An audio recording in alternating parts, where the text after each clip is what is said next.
Dans cette leçon, vous allez apprendre comment créer une page web à l'aide du logiciel iWeb qui est disponible sur votre ordinateur. Donc, la première chose à faire, c'est d'aller chercher l'application en question. Donc, je vais aller à la petite loupe ici, cliquer une fois, et je vais taper iWeb.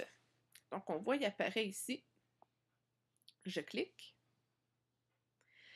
La première fenêtre apparaît, je clique sur Non merci. Voilà. Et là, la première chose à faire avant de commencer à travailler avec iWeb, c'est de mettre l'application sur votre dock. Donc, je vais aller la chercher ici et aller la placer à quelque part sur le dock où ça me plaît. Donc, vous allez pouvoir y avoir accès à chaque fois que vous allez devoir travailler avec cette application-là. Donc, ça sera beaucoup plus pratique. Ensuite, vous devez choisir le type de page que vous voulez, donc un thème pour votre page. Donc, il y en a plusieurs. Si on descend ici, il y a plusieurs choix. Moi, je vous recommande celle qui vous donne accès à un rectangle dans le haut de la page pour pouvoir y insérer plus facilement votre bannière. Donc, par exemple, on va choisir très fin, vide. C'est important de ne pas choisir une page qui vous offre de faire un podcast, un blog ou de mettre un film parce que vous ne serez pas capable par la suite de faire une page web telle qu'on vous le demande. Donc, on choisit plutôt une page vide qui va laisser place à votre créativité. Donc, très fin, vide, choisir. Donc, comme je disais, dans le haut de la page, il y a un rectangle ici qui est d'une dimension idéale pour pouvoir aller y insérer ma bannière. Juste avant, on va aller enregistrer le travail. Donc, je vais ici, dans le haut, où il y a un petit nuage, Site, je clique.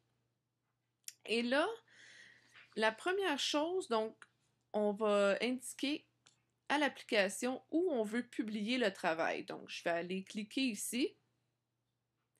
Et je sélectionne Dossier local.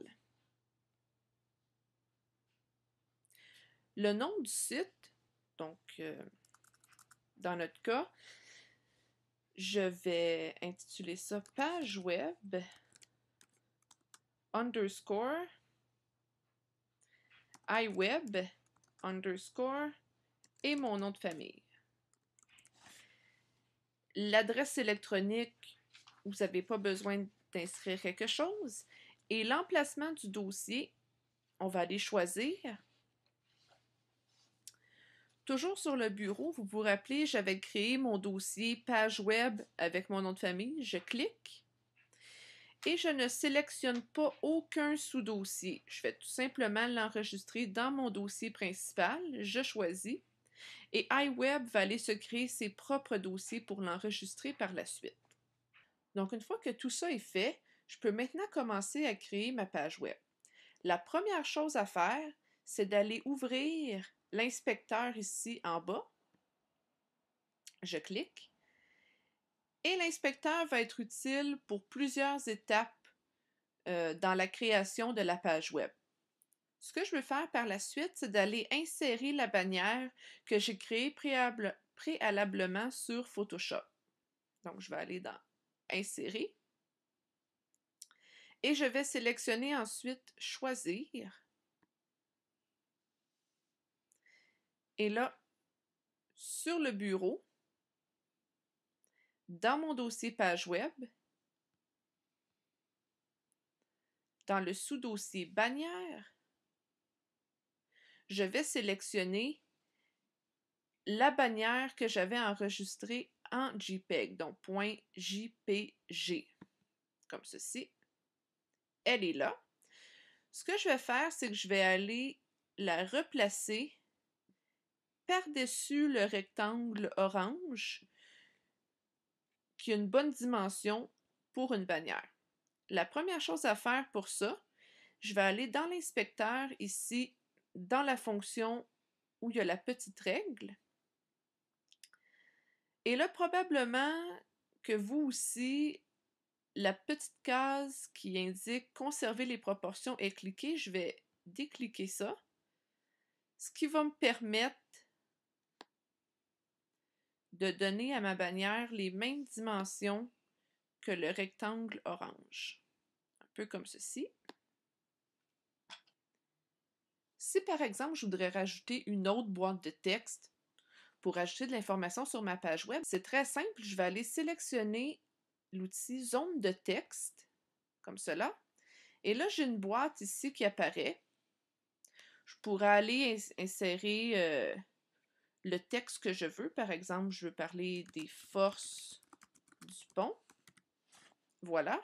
Et là, un peu comme j'avais fait avec l'autre boîte de texte, je pourrais aller rechanger la police et le format de mon texte pour qu'il soit approprié à ma page. Par la suite, je veux déplacer la boîte de texte, je clique comme ça et je pourrais la placer où je désire sur ma page.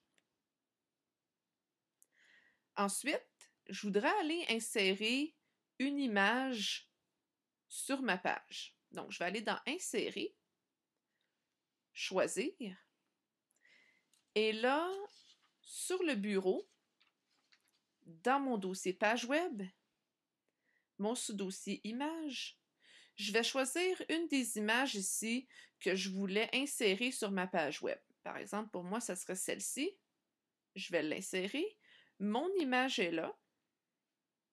Et là encore, je peux la redimensionner comme je veux, la mettre plus petite, l'insérer où je veux sur ma page. Donc, ce sera à vous d'aller insérer vos boîtes de texte et vos images où ça vous plaît, selon encore votre créativité à vous.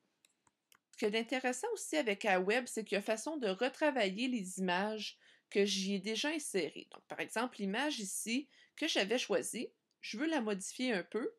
Je dois encore aller dans l'outil Inspecteur, la fenêtre qui m'est proposée. Donc, je vais sélectionner l'outil avec la petite règle, comme cela. Et là, disons que je veux faire une rotation de l'image. Je veux qu'elle soit sous un angle différent. Donc, il y a l'option rotation ici. Je peux sélectionner l'angle que je veux. Sinon, je peux la bouger ici avec le cadran. Disons que cet angle-là, moi, ça me plaît. Par la suite, je peux sélectionner l'autre outil à côté de la règle, donc le petit carré et le rond. Je clique.